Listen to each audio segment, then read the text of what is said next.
নমস্কার দর্শক এবং শ্রোতা বন্ধুরা, অমৃত কথা এবং বাণী চ্যানেলে আপনাদের সকলকে সুস্বাগত জানাই। আজকের এই ভিডিওটি থেকে ভগবান শ্রীকৃষ্ণের কিছু মূল্যবান উপদেশ সম্পর্কে জানতে পারবেন। এই মূল্যবান উপদেশগুলি অনুসরণ করে আপনারা জীবনে সফলতা অর্জন করতে পারবেন। আর যদি ভিডিওটি ভালো লেগে থাকে তাহলে অবশ্যই একটি লাইক করবেন এবং প্রিয়জনদের সাথে ভিডিওটি শেয়ার করবেন। এবং যারা আপনারা এই চ্যানেলে নতুন তারা অবশ্যই চ্যানেলটি সাবস্ক্রাইব করে দিবেন। এবার আসুন ভিডিওটি শুরু করা যাক। কর্ম এবং ফল। মানুষের স্বভাব হলো এটাই যে তিনি নিজের প্রত্যেক পরিশ্রমের প্রতিফল প্রার্থনা করেন।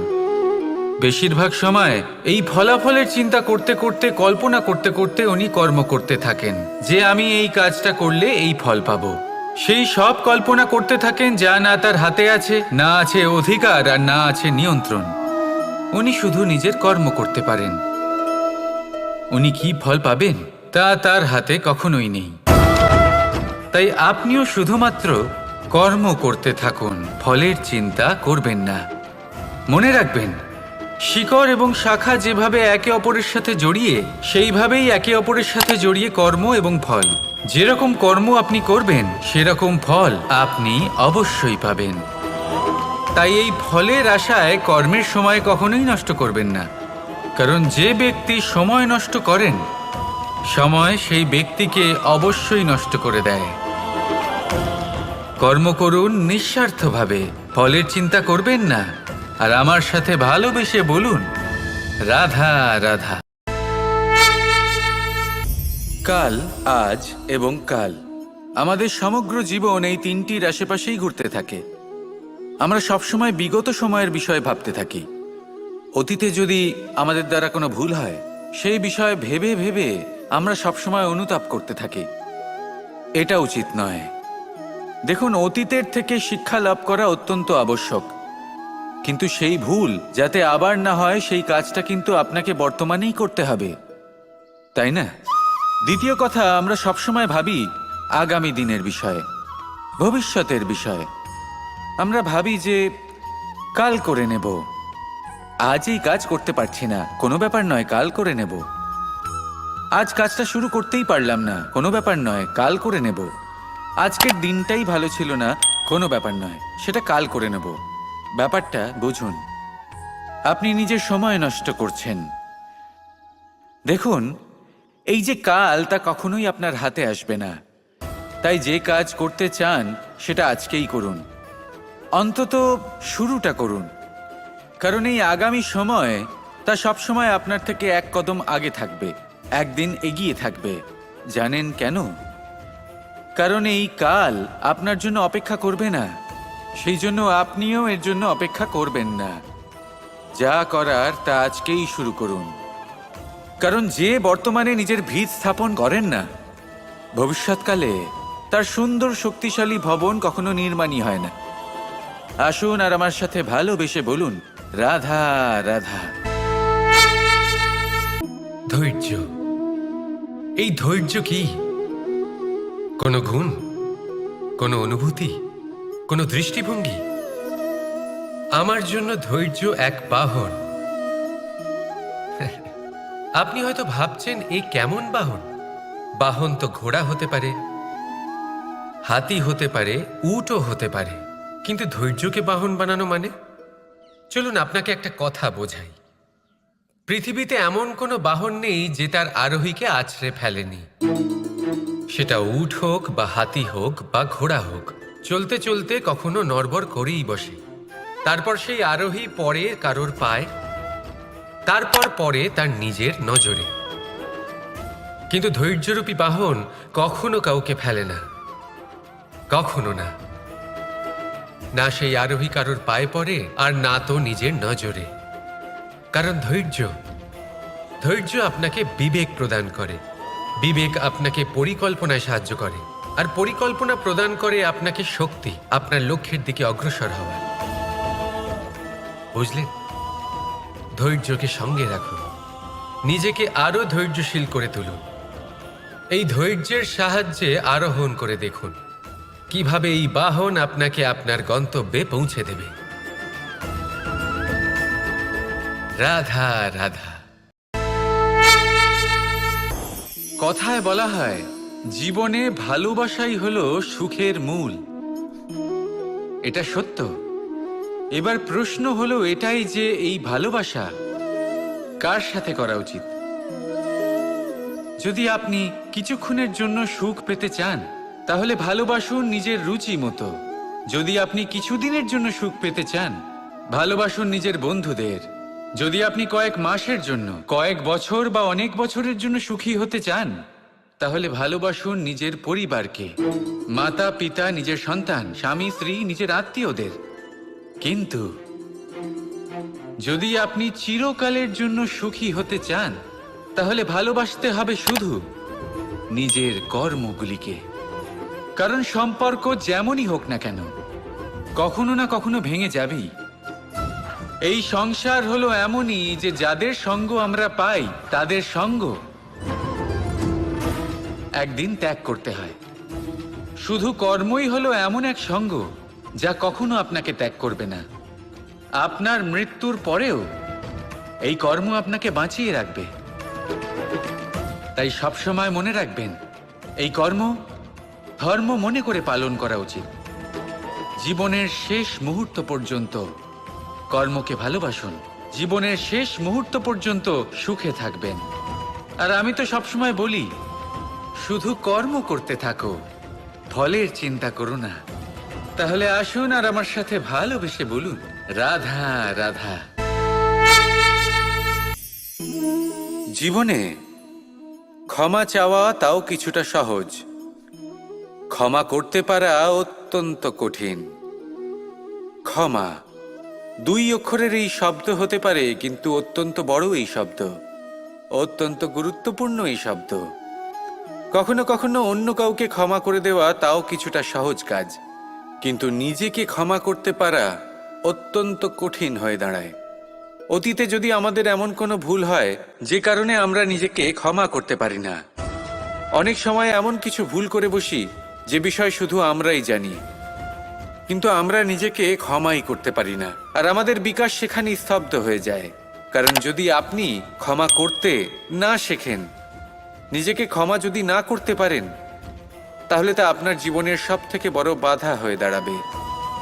সেই জন্য জীবনে অবশ্যই শিখুন যে কিভাবে নিজেকে ক্ষমা করতে হয়, আর শিখুন যে আগের করা ভুল আবার কি করে না করা যেতে পারে। এই মন হালকা হবে আর প্রসন্ন হয়ে বলবে, রাধা রাধা।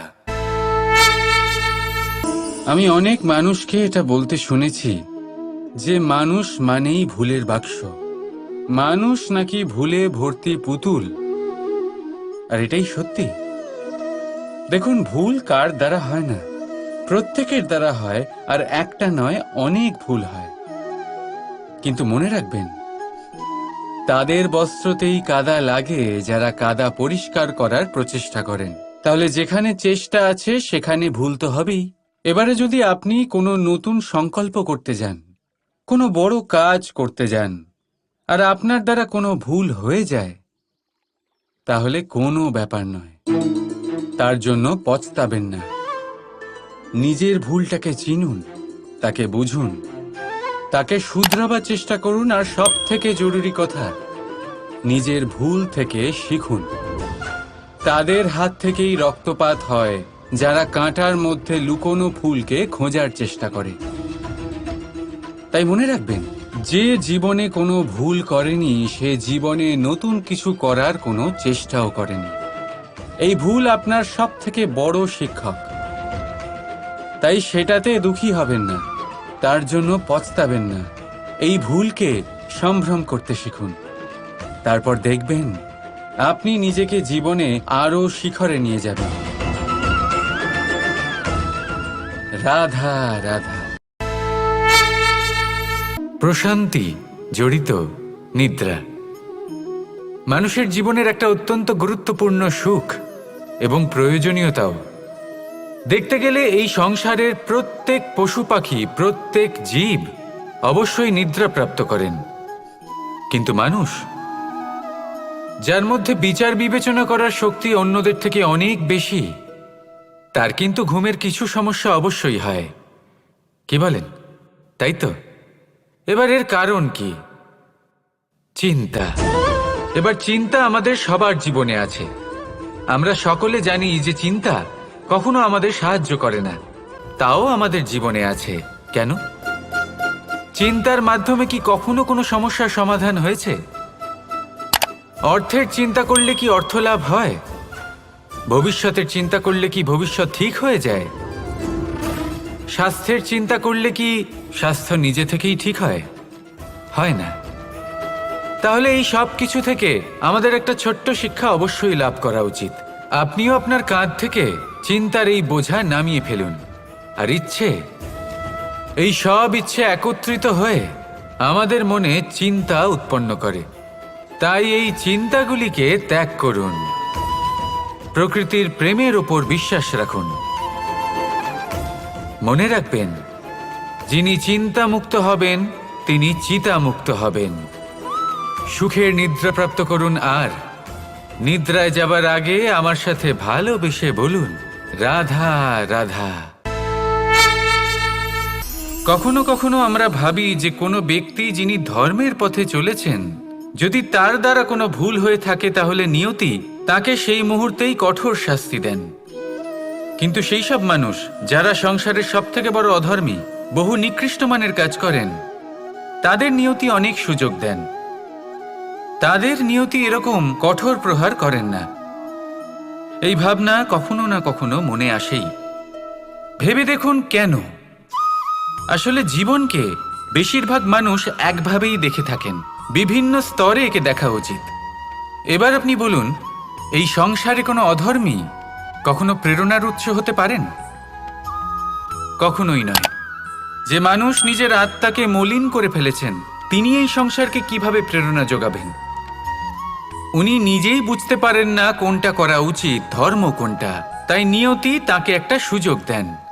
এটা বোঝার সুযোগ দেন যে কোনটা উচিত, কোনটা ধর্ম। সুযোগ দেন নিজের বিবেক জাগিয়ে তোলার। তাকে সুযোগ দেন নিজের অন্তরাত্মার ডাক শোনার। যখন তাতেও কাজ হয় না, তখন নিয়তির কাছে একটাই পথ বাকি থাকে, আর তা হল মহাবিনাশ। মহাবিনাশ হয়তো দেরিতেই আসতে পারে, কিন্তু তা অবশ্যই আসবে। আর যখন মহাবিনাশ আসে, তখন মহাবিনাশের যন্ত্রণা সমগ্র মানব জীবনের যন্ত্রণার থেকে অনেক বেশি হয়। এই কথাটা সবসময় মনে রাখবেন। আর অন্যদিকে যে মানুষ ধর্মের পথে চলছেন, তার দ্বারা যদি কোনো ভুল হয়ে থাকে, তখন নিয়তি তার পরীক্ষা নেন। কিছুক্ষণের জন্য মানুষের মনে হতে পারে নিয়তি তাকে কঠোর শাস্তি দিয়েছেন, কিন্তু সময়ের সাথে আমরা সবাই দেখি যে যখন সেই মানুষ সেই পরীক্ষায় উত্তীর্ণ হন, এই সমস্ত সংসারের জন্য প্রেরণার উৎস হয়ে ওঠেন। অর্থাৎ নিয়তি প্রত্যেক মানুষকে তার কর্ম অনুসারে উচিত ফলও দেন, উচিত শাস্তিও দেন। পার্থক্য হলো শুধুমাত্র সময় আর আপনার দৃষ্টিভঙ্গির। তাই ধর্মের পথে চলুন আর আমার সাথে ভালোবেসে বলুন, রাধা রাধা। এই সংসারে সবচেয়ে বড় পাপ কি হতে পারে? কেউ বলবেন অসত্য, কেউ বলবেন ছলনা, আবার কেউ বলবেন লালসা। না, সংসারে সবচেয়ে বড় পাপ হলো নারী জাতির অসম্মান, নারীর মান ভঙ্গ করা। কারণ এই অপরাধ কেবল নারীর শরীরকেই নয়, বরং তার মন আর আত্মাকেও আহত করে থাকে। তাহলে এবার প্রশ্ন হলো, যে এই অপরাধ করেছে তাকে কি শাস্তি দেওয়া উচিত? কেউ বলবেন শারীরিক যন্ত্রণা, আর কেউ বলবেন মৃত্যুদণ্ড। কিন্তু এই অপরাধের শাস্তি নির্ধারণ করার আগে এটা জানার কি কোনো প্রয়োজন নেই যে অপরাধী আসলে কে?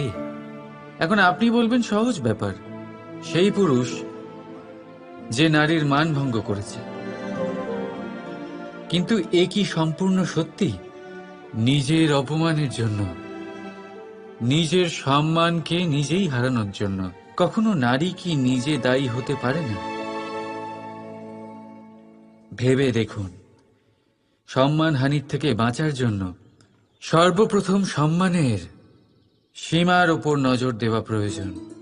রাবণ সীতার হরণ এই জন্যই করতে পেরেছিলেন কারণ সীতা নিজের বোকামোর জন্য রাবণের সেই সীমা উল্লঙ্ঘন করা সহজ করে দিয়েছিলেন।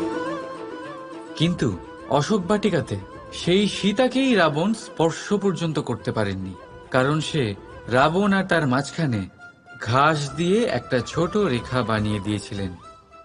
জীবনে না বলতে শিখুন। যদি কেউ আপনার সম্মানের সীমা পার করতে চেষ্টা করে তাহলে তাকে সেখানেই আটকাতে শিখুন। আপনার ওপরে ওঠা প্রথম হাত, প্রথম কটাক্ষ ওইখানেই আটকাতে শিখে নিন। তখন কোনো পুরুষের সাহস হবে না আপনাকে আবার অপমান করতে চেষ্টা করার, কারণ নারী জননী, পূজনীয়। তাই নিজেকে দুর্বল মনে করে আপনি অপরাধী হবেন না। রাধা রাধা। আমাদের জীবনে অত্যন্ত গুরুত্বপূর্ণ একটা আশা বসবাস করে বিশ্বাসের রূপে। বিশ্বাস যা আমরা ঈশ্বরের ওপর করি, ভাগ্য প্রারব্ধের ওপর করি, নিয়তির ওপর করি। যখনই ভালো কিছু হয় আমরা বলি এ হলো ঈশ্বরের দয়া, যখন খারাপ কিছু হয় আমরা বলি এ হলো ঈশ্বরের মায়া। কখনো ঈশ্বর বা ভাগ্য বা প্রারব্ধ বা নিয়তি। আপনি নিজে কোথায় তা কখনো ভেবেছেন? আপনি বিশ্বাস করছেন ঈশ্বরের উপর, প্রারব্ধের উপর, কখনো নিজের উপর করেছেন? আমি আপনাকে একটা সহজ কথা বলি, যদি আপনি ঈশ্বরের উপর বিশ্বাস রাখেন, শুধুই ঈশ্বরের উপর বিশ্বাস, তাহলে আপনি সেটাই পাবেন যেটা আপনার ভাগ্যে লেখা রয়েছে। কিন্তু যদি আপনি নিজের উপর বিশ্বাস রাখেন, আত্মবিশ্বাস রাখতে শেখেন, তাহলে ঈশ্বর আর নিয়তি দুজনে মিলে আপনার ভাগ্যে সেটাই লিখবে যা আপনি চাইছেন। তাই মনে রাখবেন, সাফল্যের পথ হলো এই বিশ্বাস।